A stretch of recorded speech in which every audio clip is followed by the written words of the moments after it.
Verdicts tonight in two high-profile trials here in the West. A conviction in the deadliest maritime disaster in recent U.S. history. And an officer acquitted and a family leaving court with fists in the air. Good evening, everyone. Welcome to West Coast Wrap. I'm Alex Savage. We begin tonight with a guilty verdict for the captain of a dive boat that caught fire off the Santa Barbara coast, killing 34 people. Late today, a federal jury in Los Angeles found Jerry Boylan guilty of one count of misconduct or neglect of a ship officer. He was captain of the Conception that caught fire in September of 2019. Boylan was the first person to jump overboard, and he was the only person to face criminal charges in connection with the disaster. Boylan is facing up to 10 years in prison when he's sentenced in February. The other verdict we're following tonight is in Colorado, where a second Denver area police officer has been acquitted of all charges for the death of Elijah McClain in 2019. The McClain family left the courthouse with fists held high in the air. Nathan Woodyard was the officer who put McClain in a neck hold that left him temporarily unconscious. Paramedics later injected McClain with an overdose of ketamine, and he died 3 days later. During a previous trial, another police officer was acquitted in connection with McClain's death, and a third officer was convicted of less serious charges. I talked earlier with legal analyst Michael Cardoza about the evidence that led jurors to this verdict. I know some people are very unhappy with this verdict. But the jury system is the best in the world, the best we have. So you've got to respect that verdict. What they pointed to, the defense, is that ketamine actually caused his death, not the officer put him in that chokehold or the carotid hold that's now been banned. But they were able to say, look, that's not what killed him. It was the ketamine. What's going to be interesting in this case is when they put the paramedics up who loaded this young man with the ketamine. In a couple of weeks, we are going to see those two paramedics who injected Elijah McClain with that ketamine go on trial.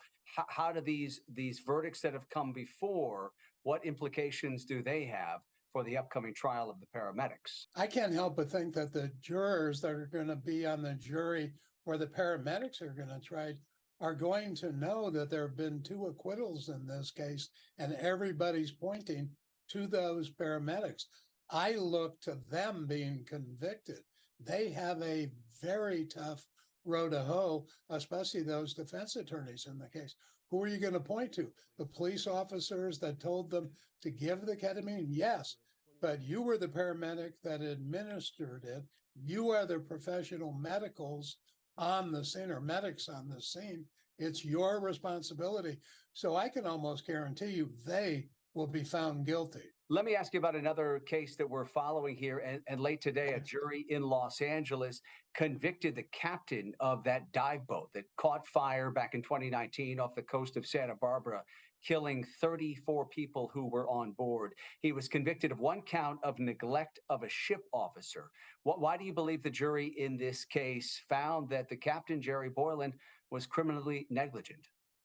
Well, number one, they violated maritime laws. They didn't have someone up at the night watching over the boat to see if something like this happened. One of the other things they pointed to were the hose, the conditions of the hoses in case a fire started. But I'll tell you, what really, really got him convicted was the fact that he, as captain, was the first person that jumped overboard, and there were other members of that boat, and I'm talking about men that were working, that jumped off the boat too. I can't help but think the jury thought, wait a minute, you're the captain and you're the first to abandon ship. That's not something that we approve of. And then you violated laws. I think it was easy for this jury to come back with a conviction.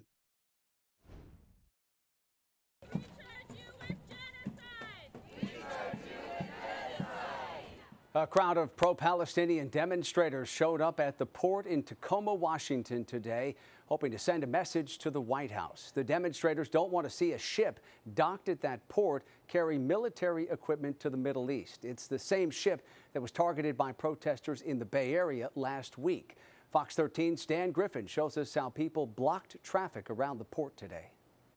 Well, protesters here at the Port of Tacoma say they are calling for a ceasefire. They are calling for an end to military aid to Israel. You can see they're here blocking just one of several gates here at the Port of Tacoma. I'm told about 700 or so protesters are here, pro-Palestinian protesters here, trying to get their message across. If we look a little bit more to the left of where this is all happening, you can see there's a little bit of spray paint on the building here saying Free Palestine. I believe maybe an anarchy symbol or something along those lines as well. And then if you go to the very left over there, you can see the Cape Orlando. That is the U.S. government ship that they believe will be taking military aid over to Israel. That's a big concern for them. They say that is exactly what they don't want to see. They don't want to see that additional aid, and they do not want to see anything more than a ceasefire and to stop what they are calling genocide here. Now, we've seen block the boat is one of the things that they have said here as well as they've continued to do this, saying they're angry with the U.S. support of Israel, but their protests are considered peaceful and they're showing solidarity with the Palestinian people. Now, I spoke with one of the organizers here today. Take a listen to what he had to say about what they're doing right now. It's everyone right now. It's community members, it's Arabs, it's Muslims, it's everyone who is progressive, anyone who is willing to say that they have had enough of this genocide that has been actively committed for the last 4 weeks and has been committed and perpetrated for the last 75 years. So we actually see a very multi-generational, multiracial, broad mass movement here and across the United States. And back here on the scene, you can see they're continuing to protest here. They're chanting things, including calling out President Biden and other leaders for their continued support of Israel and the deaths that they are seeing there in the Middle East. So we're going to be here, obviously, watching this, continuing to follow this. No word yet on how long they'll be doing this, if this will extend over a number of days, but we'll keep you updated here. For now, we're in Tacoma. Dan Griffin, Fox 13 News. And that same ship sparked a similar protest at the Port of Oakland last week. In that case, some demonstrators climbed a ladder onto the ship. The U.S. Coast Guard removed 3 people from that vessel. A Bay Area grandmother has escaped the Gaza Strip, and her family is now dropping a lawsuit against the State Department. The 81-year-old was able to leave Gaza through the Rafah crossing to Egypt on Friday, according to her attorney. They say she will recover for a time in Cairo before returning home to the Bay Area. She was in Gaza to visit her childhood home with her son. The lawsuit said her constitutional rights were being violated. Her lawyer says he is still working hard, though, to ensure all U.S. citizens are evacuated safely. Newly released police body camera video shows how a Las Vegas police officer intentionally hit a stabbing suspect with his patrol car. That man, wanted for attacking a woman at a nearby apartment, died during the confrontation with officers. That's him. Both of them have jumped off the balcony. Lock the door, I'm gonna hit him. Lock the door, I'm gonna hit him. The suspect, Dannon Bryan, was knocked to the ground in that collision last week. While on the ground, police say Bryant started stabbing himself with the knife he was holding. He later died. This confrontation all began with 911 calls about Bryant stabbing a woman and himself at a nearby apartment, which had been set on fire. Police say the suspect then ran off, and the injured woman died after falling from the balcony of the apartment. Authorities say Bryant would have been charged with murder, arson, and resisting a public officer with a deadly weapon if he had survived the encounter with police. The officer who hit Bryant is on paid leave tonight as the department investigates his use of force. A use of force expert testified today in the trial of 3 Tacoma, Washington police officers charged in the 2020 death of Manny Ellis. The expert, retired police officer Jack Ryan, called the officer's treatment excessive and inappropriate. After looking through the officer's transcripts as well as the video evidence of the arrest, Ryan said despite any struggle that happened, officers should have adjusted their methods after Ellis was subdued. Once they got him on the ground and you don't see any assaultive conduct, then no, it wouldn't be justified. Ellis died in police custody back in March of 2020. All 3 officers have pleaded not guilty in this trial. The officers say there was a dispute with Ellis before he was restrained, and their defense team says Ellis died because he was high on meth and had a heart condition. The Actors Union and the Hollywood studios may be heading back to the negotiating table. Today, SAG-AFTRA countered several points in what the AMPTP called their last, best, and final offer.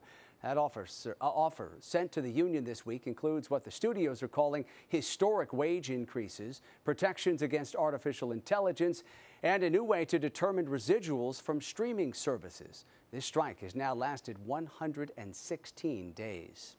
In Portland, Oregon, classes were canceled once again today as negotiations continue between the teachers union and the school district. Teachers are on strike, demanding more planning time, smaller class sizes, and better pay. The union says they have talked with the district, but not enough progress has been made for educators to return to the classroom. The district says the demands would cost far more than what their budget will allow for.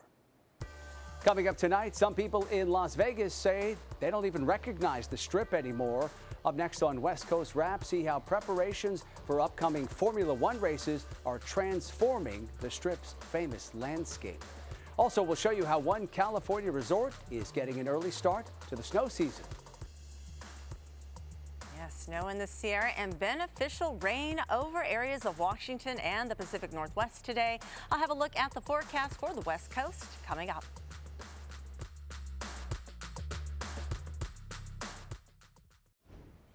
In Seattle, a man has been arrested for a deadly Metro bus crash. People left flowers at the site of that collision. A 28-year-old woman who was standing on the sidewalk was killed, and 8 bus passengers were injured when a sedan collided with the bus on Saturday. Seattle police said today that detectives found evidence of possible drug use inside that car. The attorney for one survivor spoke about his client's injuries. He was traumatized. He spent several hours at the emergency room, received trauma and bruising to his head and face. I think he lost a couple of teeth. Police say 31-year-old Adam Reuben Abelson, the driver of that sedan, is facing vehicular homicide charges. Pepperdine University's men's basketball team will honor the memory of 4 students at its home opener tonight. Police say those students were killed earlier this month while standing on Pacific Coast Highway. They were struck by an out-of-control car. A 22-year-old man who was behind the wheel has been arrested. The men's basketball team will be donating all of the proceeds from tonight's game to a memorial fund supporting the victims' families, friends, and the broader Pepperdine community. The National Park Service is warning travelers who are planning to visit Lake Mead in Nevada and Arizona about high levels of fecal bacteria in the water. Areas around the lake are closed until further notice. The issue was reported in Arizona Hot Springs. That's a popular spot for hikers. Park officials are working to improve the water quality over the next few days, and they're planning to reopen those areas once the water meets federal and state safety standards. Well, people all across the Pacific Northwest may see some storms tonight. These are live EarthCam images from Portland showing a fairly calm scene here at the moment, but it has been wet there in Portland and across much of the Pacific Northwest today. Let's bring in KTVU meteorologist Rosemary Orozco, who is tracking conditions all across the West. A lot of folks are getting rained. Oh, yes, Alex. And the northern lights are likely to make a comeback and viewable from the northern states, but not likely over the Pacific Northwest as the clouds, the rain, and the high elevation snow continues. Here's a look at a very dreary Seattle this afternoon. In addition to the cool, soggy weather, very cool out there, 52 degrees the afternoon high. Here's a look at the satellite and radar right now, where you can see the west all the way from Washington down into central California continuing with the wet weather here. If we move in a little bit closer, this pattern is expected to continue for areas of Washington, Oregon, moving into Idaho into tomorrow with a few more inches of rainfall and the high elevation snow continuing on. Meanwhile, over the state of California, this is going to begin to wind down. If you look closely, you can even see lightning strikes there over northern California and up over the Sierra. Now, for the Sierra, the snow is expected to continue into tomorrow afternoon, and there is a winter travel advisory with up to 5 inches of snow expected down to about 5,000 feet, which means the lake of Lake Tahoe could get a little bit of snow by tomorrow afternoon. Let's check the forecast here as we get into Tuesday. Notice very active over the Pacific Northwest. It will begin to shift into Nevada and then farther into Utah and Colorado into Tuesday night and Wednesday. But by Tuesday, most of the state of California is pretty much in the dry with just a few scattered showers to start the morning morning and then into the afternoon, turning breezy as the pattern begins to switch. For Tuesday, into the Pacific Northwest, we will continue with the wet weather, the cool temperatures. Into the Sierra, the snow will continue over California, but you get into the southern half of California and over towards the desert Southwest, we are talking 70s, 80s, and a few 90s expected there into Tuesday, cooling down a little bit more on Wednesday. So here's a look at the forecast moving forward into the next few days. Again, starting in the Pacific Northwest, where it is going to be cool. It's going to be a bit rainy tomorrow. We'll get a break on Wednesday, only to see the pattern switch back to a wet pattern into Thursday. Meanwhile, San Francisco Bay Area going to be dry and mild with temperatures in the 60s. For Southern California, mostly sunny skies, temperatures in the 70s there as well. And into Phoenix, upper 80s expected for tomorrow, dropping into the upper 70s by Thursday. As we roll through Tuesday, Denver going to be very nice, but take a look at the plunge expected Wednesday into Thursday as the storm here moving through the Pacific Northwest and California shifts inland. Alex? Rosemary, thank you. Temperatures are low enough for one California resort to celebrate an early start to the snow season. Evening lows dropping into the 20s at Big Bear Snow Play. That means powder generated by snow guns is sticking to the mountain. The resort opened its snow tubing hill over the weekend. Those snow machines have also been activated at Big Bear Mountain Ski Resort. It's unclear when ski season will open. The resort is hoping to be able to welcome skiers by the end of this month. A massive caravan is forming in the southern part of Mexico and making its way up to the U.S.-Mexico border. The exact number traveling in this group is unclear, but it appears to be in the thousands. Those joining the march say traveling in a group is the safest way to avoid being taken advantage of by cartels and smugglers. Many are coming from Cuba, El Salvador, Guatemala, Haiti, Honduras, and Venezuela. The caravan is reigniting calls for changes to the immigration system and putting more pressure on the White House to address the issue. Two West Coast senators believe a new bipartisan bill may be able to help streamline the immigration court process. Fox 31's Rogelio Mares spoke with an immigration judge about the country's backlog in cases. There are 2.6 million cases waiting to be heard in the immigration court. There's a problem for immigration courts in the United States. There aren't enough judges. There aren't enough staff. That's according to Immigration Court Judge Samuel Cole. He's also the VP of the National Association of Immigration Judges. Evidence goes stale. Witnesses disappear. It's really hard for people to wait so long to have their cases heard in the immigration court. That's what happens when a case takes years to process through the U.S. immigration court system, which falls under the Department of Justice, unlike other courts, which are independent entities. Some migrants could be given some sort of temporary status while they seek a more permanent residence in the United States or even citizenship. Typically given a work permit. So they don't really have any formal status allowing them to be here, but they're in the system. And often they're allowed to work. Other migrants might be granted full-on asylum. They may never come to the immigration court. The idea of that status is people are coming from a place that has a problem that has been identified by the U.S. government, and they're allowed to stay here for a certain period of time. The challenges of processing immigration cases in court is also political, according to Cole. It changes from administration to administration. The change affects the pace at which cases are tried in immigration courts. What that change means is that courts have to shuffle their dockets on a regular basis. And that was Fox 31's Rogelio Mares reporting for us tonight. Authors of a bill introduced in the U.S. Senate last week say some of the backlog has been created by cases involving minors who are working to navigate a legal system that is complex for many adults to understand. Their new bill would create a children's-only docket for juveniles arriving here in the U.S. without a parent or guardian. They expect those cases can be fast-tracked with the help of legal advocacy groups looking to offer children representation. Colorado Senator Michael Bennet and Alaska Senator Lisa Murkowski are among the bill's authors. Coming up on West Coast Wrap tonight, the West Coast is looking forward to playing host to another major sporting event. Coming up, the plans taking shape for the Bay Area to welcome crowds for the NBA All-Star Game. Also, Las Vegas gearing up for car races, expected to attract more than 100,000 people. We'll show you how the event will take away the Strip and what many visitors are hoping to see. A lot of excitement for basketball fans in the Bay Area. The Golden State Warriors will be hosting the 2025 All-Star Game. The NBA made that announcement at Chase Center in San Francisco this afternoon. The Warriors haven't hosted the game since 2000 when they were still at the arena in Oakland across the bay. Commissioner Adam Silver from the NBA doing the honors today, saying it is a thrill to be back in the Bay Area. This will be the epicenter of basketball around the world. I know our fans from everywhere love coming to this market. They love being part of the excitement here, all the great things that this market has to offer. And I'll just add that so much innovation around the game has really come from the people who live and work in the Bay Area. All-Star Weekend will be held in San Francisco in February of 2025. It's expected to bring in millions of dollars to the Bay Area economy. Local eateries will see the benefit of it. Tourist attractions will see the benefits of it. Hotels and a number of different attractions in the area are going to see a lot of revenue being pumped into this economy.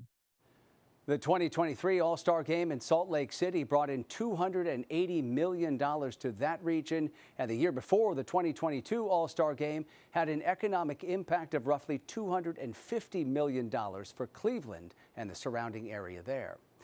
A major event coming to Las Vegas this month has transformed the Strip. An image posted to the Formula One Las Vegas Grand Prix website gives you an idea of how the Strip will serve as a race car track.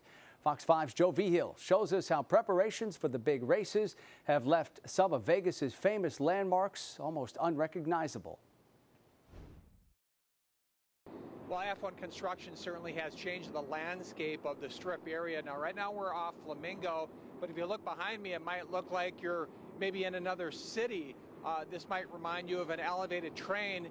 And then as we walk over here, this is an area you probably may have driven dozens and dozens of times. This is the intersection of Koval and Flamingo, but it certainly doesn't look like it. You can see again the temporary bridge that's over us, and then all of the construction, all of the orange barriers. And views of the Strip are certainly blocked because of F1 construction.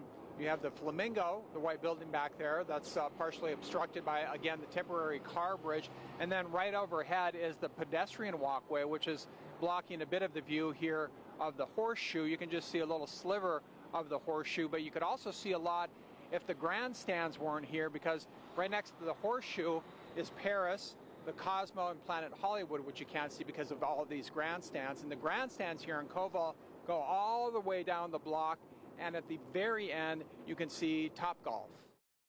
All right, so we are on the other end of Koval right now. There is Topgolf, the big green structure right there, more grandstands. To the right is the Strip view you would have seen from Koval, but again, the view blocked with the grandstands that we were talking about a short time ago. And then if we head on the other side of the street here, we have the big pit building. To the left of that, more grandstands. Of course, work is still going on, trying to get all of this completed before the big race. Joe Vigil, Fox 5 News, local, Las Vegas. And those Formula One races in Vegas get started next Thursday. That does it for our show. Have a good night.